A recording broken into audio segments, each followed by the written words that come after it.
Greetings and welcome, family.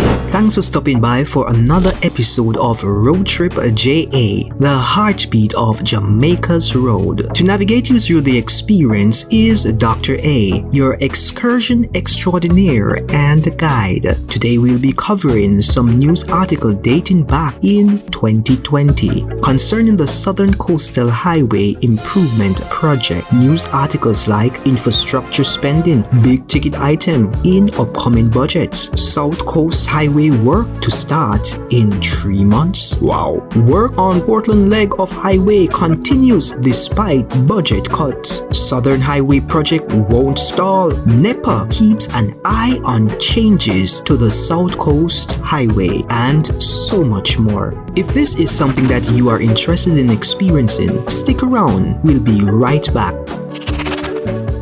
Thanks for choosing to stay for the experience. Now that we are all here, if you are not yet subscribed to the Roadtripja channel, please feel free to do so and ensure you turn your notification on to all so you will be notified on every occasion of release without exception. If our conversation added any value or even a new perspective, please indicate by turning the like button blue.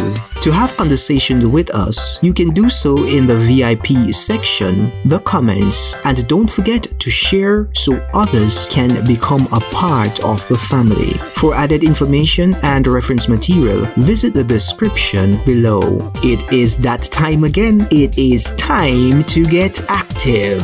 We are in the year 2020.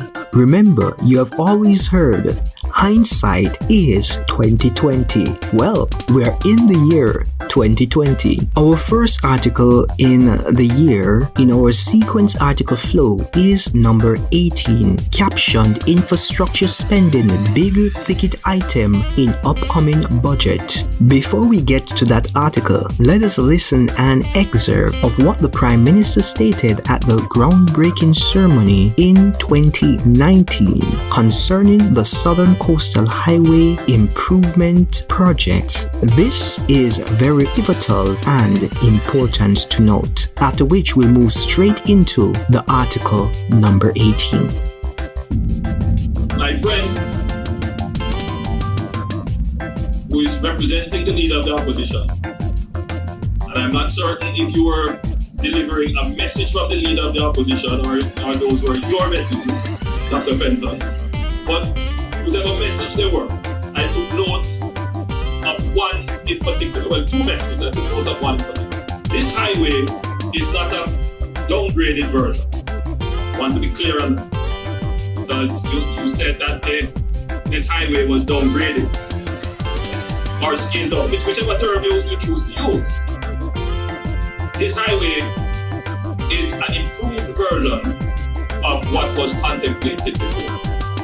What was contemplated before was to build effectively a road that would have been tolled. You understand what I've said? I didn't say you were going to build a toll road. I said you were going to build a road that would have had to be tolled. In the construction of that road, the only way it could have been afforded is if it were tolled. And it was a realigned road that would have taken it through the hills at very exorbitant costs of land acquisition and engineering works to have made it work. Now let me be clear, I am not opposed to that. And indeed in the future, we may very well have to do that. But we must always, though we are visionary, we have to be practical and scale our development to make them sustainable. In other words, what it is that the economy can carry within the next 10 years. And so we scale the development to what the economy of the eastern parishes could carry. So we're not downgrading anything. What we have done is to make sure that it is sustainable, that you, the people of Eastern St. Thomas, can have the road to travel on and not a road that will travel through your parish. So the strategy is to bring the road closer to the people so that the people can benefit from the road. That is the strategy. Bring more communities from further distances that could find it much more easier to come to Portland or come to Yalas or anywhere in the eastern part of the island. Did you hear that? Yes, indeed. I will say no more. Sometimes things are not as they appear to be. It appears as though it would have been so beneficial, yet there was a hidden agenda which was not revealed until these moments. Think on these things. Now, article number 18. Infrastructure spending, a big ticket item in upcoming budget. This article comes to us from the Jamaica Observer, Sunday, January 26, 2020. It says the Finance and Public Service Minister Dr. Nigel Clark has indicated that infrastructure spending will be one of the biggest ticket item in the upcoming 2020-2021 national budget, which will be tabled next month. He has identified that the South Coast Highway linking Harbourview in St. Andrew to Port Antonio in Portland and capital work at the National Water Commission as among the premium items in the 2020-2021 budget. The government will be spending US $195 million to undertake road construction work under the South Coast Highway Improvement Project, which entails the rehabilitation of 14-kilometer stretch of road from Harbourview in Kingston to Cedar Valley in St. Thomas by China Harbour Engineering Company Limited by way of a 3-year contract. So what we're seeing now is that funds are now being allocated for the construction of this network. This was around the same time when the Trans-Jamaica Highway IPO was on the verge of occurring. And if we recall, we stated that investing in the Trans-Jamaica Highway is a good long-term investment. However, investing now, you would see a decline as you will be giving up money so they could work on roads, and then over time when revenues are generated, then you will be compensated based on the increase in revenue as expenditures decrease. The finance minister boasted that Jamaica has overcome external fiscal and price instability. What is significant is that for the last 5 decades, Jamaica has never had price sustainability, external sustainability, and fiscal sustainability all at the same time. This is what makes the time so special. We must commit and endeavor that comes what may, we do not lose those elements. In conclusion, Dr. Nigel Clark, emphasized we have learned from experience what works and what doesn't. I pray that is true. Our next article comes to us from the Jamaica Gleaner, dated March 5th, 2020, and the caption is South Coast Highway work to start in 3 months. So we are now in the month of March, the 5th day, 2020.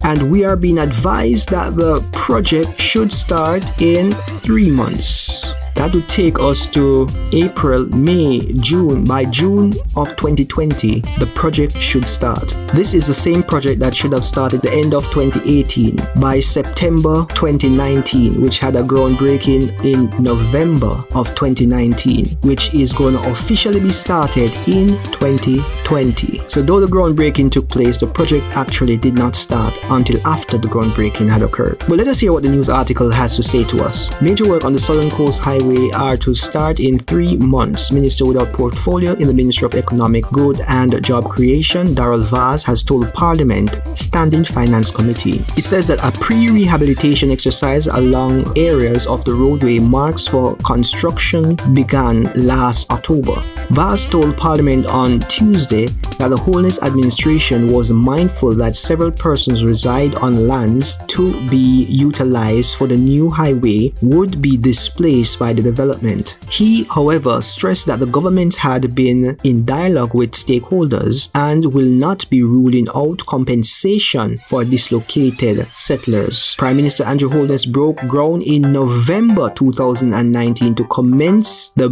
multi-billion-dollar Southern Southern Coastal Highway Improvement Project. The undertaking will entail the rehabilitation of 110 kilometers of roadway between Harborview in St. Andrew and Port Antonio in Portland, and 26 kilometers thoroughfare from Morant Bay to Cedar Valley in St. Thomas. The total cost of the project is US $384 million. Of the sum, $195 million will be spent on the eastern portion of the road work, while the remaining $189 million will be allocated to the Highway 2000 extension. The project will be executed by China Harbor Engineering Company. I hope you are seeing the breakdown here. So US $384 million had been allocated for the project, and we got some in loan from the Chinese bank, and we had some from our own coffers, the government coffers or the people's taxation. And of that $384 million, $195 million will be spent on the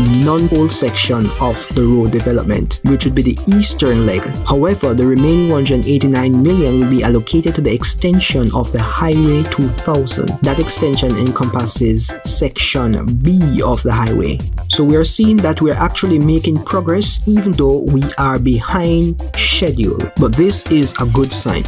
Now, let us move to the next article that says work on the Portland leg of highway continues despite budget cut. And this comes to us from the Jamaica Observer dated May 21, 2020. And it reads, the Portland leg of the Southern Coast Highway Improvement Project is continuing at the fast pace despite a $6.6 billion cut in the amount the government allocated to spend on the massive road program this fiscal year. So they told them they were giving them the money, and then it was a major ticket item, and then they cut it a little bit. In the first supplementary estimate for the 2020-2021 fiscal year tabled in Parliament the week prior, the allocation for the long-touted road improvement project was reduced by more than 50%, from $12.9 billion to $6.2 billion.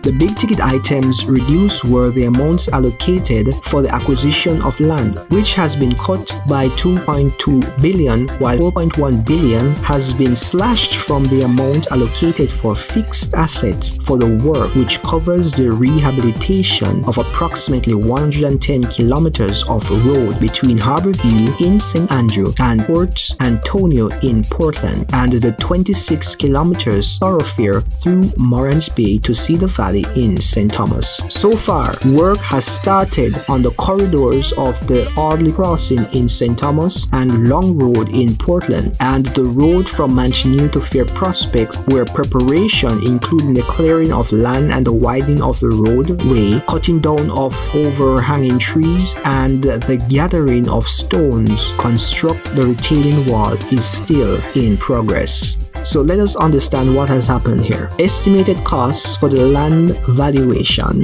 was cut. It's a strategic move. So what happened is that you pay taxes based on the current land value, and the government tend not to reevaluate lands on a consistent basis, but they reevaluate lands when they want to increase taxation. We are hypothesizing that instead of having the lands reevaluated to their expected value, they kept the lands at their retroactive value, the value that they were before. After the upgrade of these road networks would have taken place, the same lands which would have been at a particular value in 2020 would increase maybe 20, 30, 40, 50-fold. Who knows? But it will increase, which would cause an increase in taxation on the remaining parcel. That there is saying that the people who actually gave up a portion of the land and still have a piece of the land, they will still have to pay an increase in their taxation. But I'm glad that an agreement was reached. However, a cut of $2.2 billion indicates a great saving and a great strategic maneuver for the government of Jamaica. However, the people who should have been compensated for the land that they owe at the price that they could have gotten for it on the open market were not compensated in that regards. But that is what happened when you don't understand the value of how much you have. The good thing about the situation is that we don't have any riots at this time. We're not going to dwell too much longer on this article, we're going to be moving over to our 21st article. It's under the caption, "The Southern Highway Project Won't Stall." And this is coming to us from the Jamaica Observer, and the date is June 23rd, 2020. And it reads, Head of the National Work Agency, E.C. Hunter, says that with the cut in the budget for the Southern Coastal Highway, the government is now deep in discussion with China Harbour Engineering Company to see how best the project can be reconstructed with minimum fallout. The budget of $12.91 billion originally set aside for the highway has been slashed by half in a revised national budget to make room for billions in CV expenditure.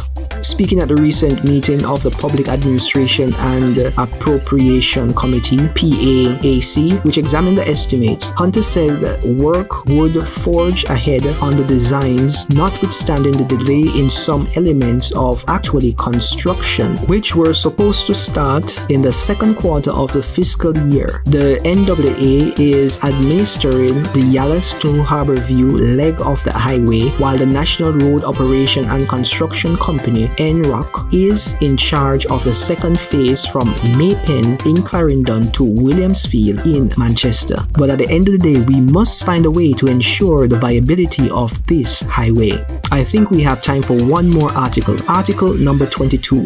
The article is captioned, "NEPA Keeping an Eye on Changes to the South Coast Highway." This article was published September 12, 2020, coming to us from the Jamaica Observer, written by Balford Henry. The article reads that residents of Harborview have been assured of the National Environmental and Planning Agency full participation in amending the Environmental Impact Assessment, the EIA, report for the long-delayed Southern Coastal Highway Improvement Project, SCHIP. Prime Minister Andrew Holness broke ground in November 2019 to commence the multi-billion-dollar highway project, which will include a rehabilitation of approximately 110 kilometers of roadway between Harborview in St. Andrew and Port Antonio in Portland, and 26 kilometers thoroughfare from Moran Bay to Cedar Valley in St. Thomas. Additionally, it will include construction of the Maypen to Williamsfield segment of Highway 2000. However, the project has been plagued with several issues, including contractor China Harbour Engineering Company proposal to improve alignment of roadway.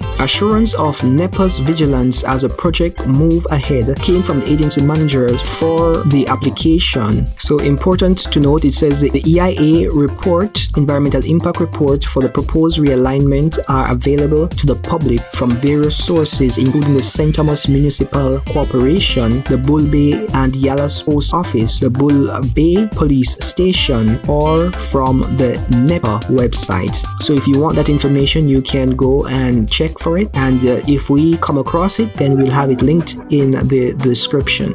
This is where we will have to put a pause on our news recap and review of the developments concerning the Southern Coastal Highway Improvement Project. The saga will continue, and there are more revelations and changes that are to come that you may have not known occurred. However, here at Roadtripja, the heartbeat of Jamaica's roads, it is our duty to keep you in the know. Until next time, when we will step closer into the present 2021 with intentions to move forward in the process of prediction for the future. You don't want to miss it. But for now, walk, drive, and fly good. This is Dr. A, your excursion extraordinaire, signing out from Roadtripja. Peace, love, respect,